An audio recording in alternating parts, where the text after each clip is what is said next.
Hello everyone, this is Akshay over here and welcome to my another video.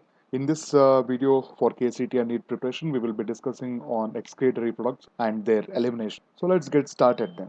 So excretion is basically the process of elimination of metabolic waste. So metabolic wastes are actually the substances which are mainly produced as the byproducts of metabolic reactions. So the accumulation or presence of these metabolic compounds in the body above a certain quantity or percentage in the body, they start to become toxic in nature, right? So the best way or the best option for the organism is to eliminate them. And this process of elimination of these metabolic unwanted materials from the body of the organism is called as excretion. So what are the different types of excreted substances? Okay, so organism excrete a different type of metabolic waste, but in major you find that ammonia, uric acid and urea are the three different major forms of excreted substances. So the organisms which excrete ammonia, they are called as ammonotelic, and the process of excretion of ammonia is called as the ammonotelism. And the fishes are examples of excreting ammonia, and they are ammonotelic in nature. So remember one point, that ammonia requires a huge amount of water to dissolve. So as fishes are primarily aquatic in nature, they don't have any problem in excreting ammonia into the surroundings. And moreover, ammonia is more toxic in nature. So from this point of view, in other organisms, they have evolved to excrete lesser toxic substances by converting ammonia into other lesser toxic forms. So for this, we are having an example, that is the uric acid. So the process of excretion of uric acid is called as the uricotelism, and the organisms which excrete uric acid, we term them as uricotelic. So reptiles, birds, land snails and insects are the organisms which excrete uric acid. Now moving on, even more lesser toxic substance is the urea. So generally, again, mammals, amphibians and marine fishes excrete urea, and these organisms are termed as ureotelic animals, and the process of excretion of urea, we call it as ureotelism. So generally what happens is that, again, not all urea is excreted from the organism's body. Okay, so some of the urea is actually retained in the body of the organisms for just to maintain an ionic and osmotic balance in the body fluid. So in such cases, urea is again retained inside the body, right? So now we will look into the different type of excretory structures which are mainly found in the animal kingdom. So the most primitive and first type of excretory structure that actually came into existence is the protonephridia, which you find in the case of Platyhelminthes. The same protonephridia in the case of Platyhelminthes, we also call it as solenocyte, or also called as the flame cells, right? So protonephridia is also found in the case of rotifers, some annelids and also cephalochordates, that is amphioxus. So the primary role of these protonephridia is to maintain osmotic balance, that is osmoregulation. So now next one is nephridia, which is even more developed than the protonephridia, and nephridia is mainly found in the annelids. Again, the role of the nephridia is to maintain the osmotic balance and also excretion of metabolic wastes. So in the case of insects, you find Malpighian tubules, which play again osmoregulation and also excretion of metabolic wastes. Now, in the case of crustaceans, you find antennal glands, or also called as the green glands. So an analogous part of green glands is called as the coxal glands. So coxal glands are mainly found in the case of arachnids and chelicerates. And remember, antennal glands or green glands are very much similar to coxal glands, which are mainly found in the case of arachnids. So now let us look into the human excretory system. So the human excretory system mainly comprises of pair of kidneys, and from the pair of kidneys arises the pair of ureter, and these ureter go and join to the urinary bladder, and urinary bladder finally leads to urethra, through which the urine is actually excreted or eliminated outside the body, right? So with this complete anatomical setup, let us look into the structure of the human kidney. So basically, human kidney is bean shaped, and the color is around reddish brown in color, and outside from the externally, the kidney is having a tough fibrous membrane called as the renal capsule. And when we look into the physical dimensions, you can see that the length of the kidney is around 10 to 12 centimeter, and its width is around 5 to 7 centimeter, and it is having a thickness of around 2 to 3 centimeter. In the case of a healthy human, it weighs around 120 to 170 grams. So now when you look into the kidney, inside the kidney, when you cut open the kidney, you can see that there is a notch-like structure called as the hilum, which is the point through which the renal artery and the renal vein, that is the blood vessels, enters into the kidney, and also the nerve fibers or the nerves also enter into the kidney through the hilum itself. And hilum actually leads into the structure called as the renal pelvis, which is having an projections or extension called as the calyx. So now the kidney is basically divisible into two regions. Outermost is called as the cortex,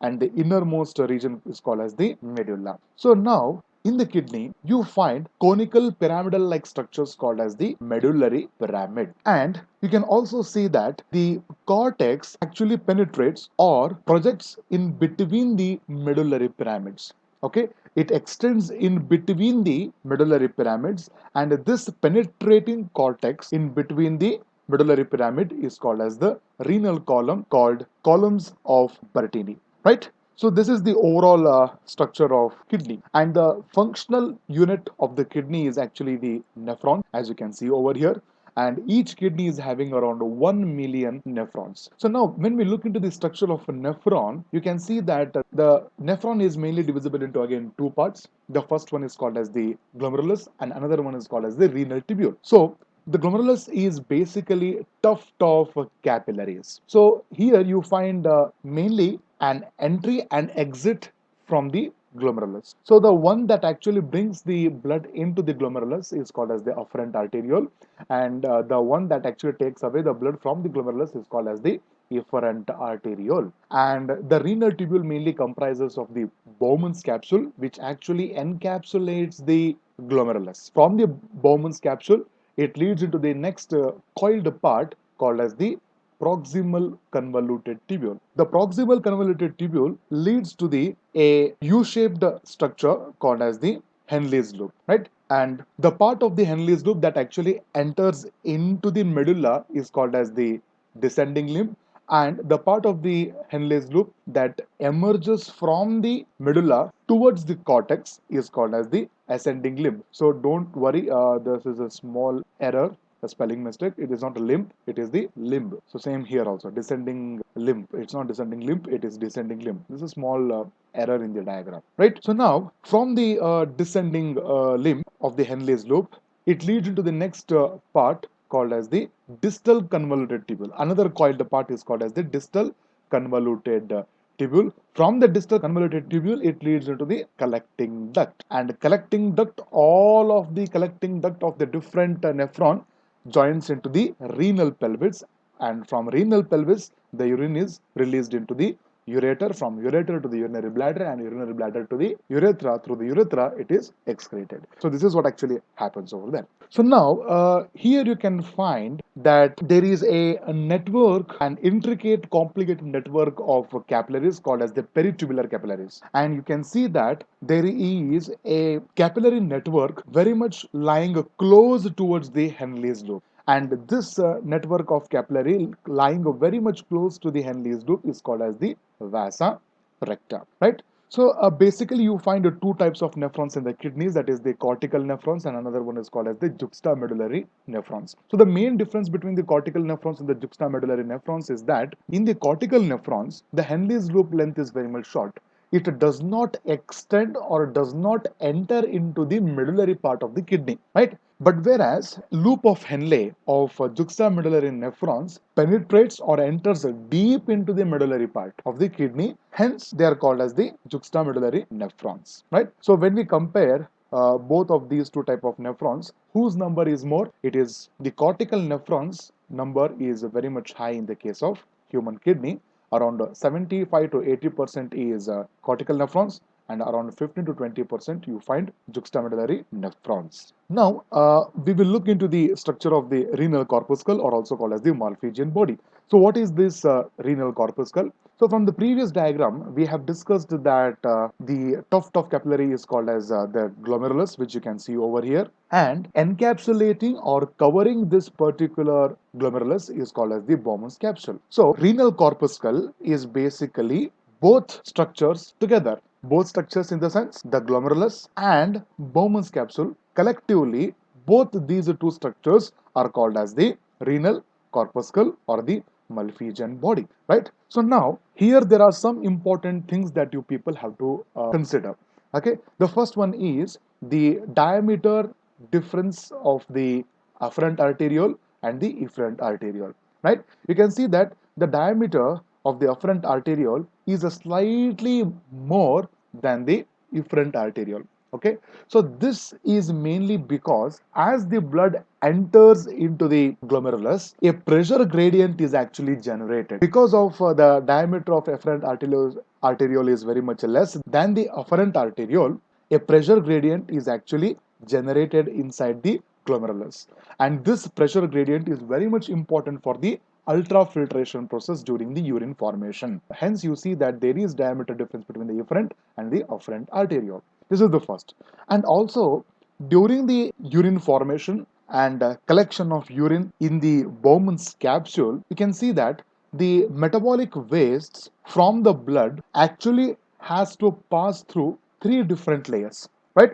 The first layer is endothelium of the glomerulus. Okay, endothelium of the glomerulus, and next is the epithelium of the Bowman's capsule. And in between the epithelium of the Bowman's capsule and the endothelium of the glomerulus, you find another membrane called as the basement membrane. So from the endothelium of the glomerulus into the basement membrane, and from basement membrane it enters through the epithelium of the Bowman's capsule and finally into the lumen of the Bowman's capsule. This is how the metabolic wastes or the primary urine is actually collected in the Bowman's capsule.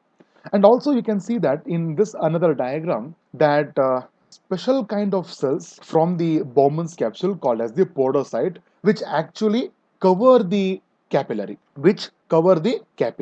right? So this tube-like structure you can see over here is the capillary, and here you can see this cell is called as the podocytes, right?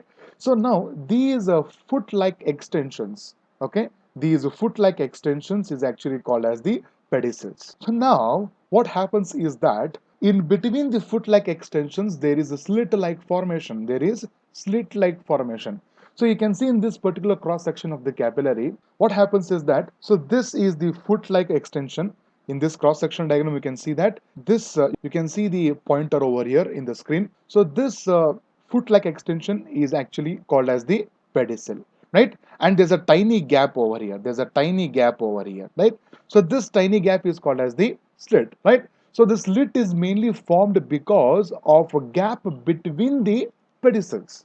Look at the pointer, right? The gap between the pedicels actually forms the slits, and through these slits only the primary urine is exiting the capillaries and entering into the Bowman's capsule, right? So this capillary and the podocyte arrangement is very much important for the ultrafiltration process, right? So this part actually forms the basis to understand for the ultrafiltration process, which I will be discussing in the another video shortly. So you people have to remember all these basic information as we have discussed over here. The first part is the diameter difference between the afferent and efferent arteriole, and the membranes through which the primary urine actually has to pass through, that is the endothelium, basement membrane, and finally the epithelium of the Bowman's capsule. And the special kind of epithelium which is found in the Bowman's capsule is called as the podocytes, which are having the foot-like extensions called as the pedicels, and in between the foot-like extensions, that is the pedicel, is a slit-like structure. From this slit-like structure only you can see that urine is passing and it is collected into the Bowman's capsule, right? So this is what actually we discussed in this particular part.